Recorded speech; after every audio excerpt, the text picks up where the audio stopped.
حدیث پاک میں کہ جو یہ جان لیتا کہ نمازی کے آگے سے گزرنے میں کتنا گناہ ہے تو وہ 40 سال ایک جگہ کھڑا رہنا پسند کرتا۔ اب 40 فرمایا راوی نے، اس میں 40 دن مراد ہیں، 40 مہینے مراد ہیں یا 40 سال مراد ہیں، اتنا سخت گناہ ہے۔ تو آپ خیال بھی کیا کریں، فوراً بھاگنے کی لگتی ہے۔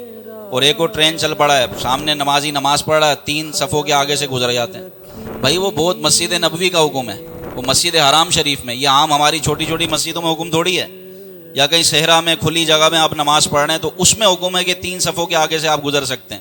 یہ عام مسجدوں میں حکم تھوڑی ہے، مسجد حرام میں ایسا کرنا درست ہے، مسجد نبوی میں اور دیگر بڑی مسجدوں میں۔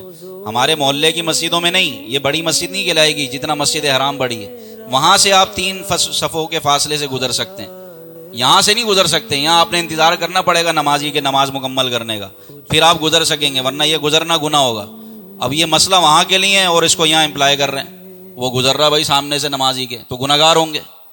تو اس کو خیال میں رکھیں اور آئندہ سے آپ کوشش کریں کہ دعا مانگ کر ہی اٹھے، کہ فرض کے بعد جو دعا کی جاتی ہے اللہ تعالیٰ قبول فرماتا ہے۔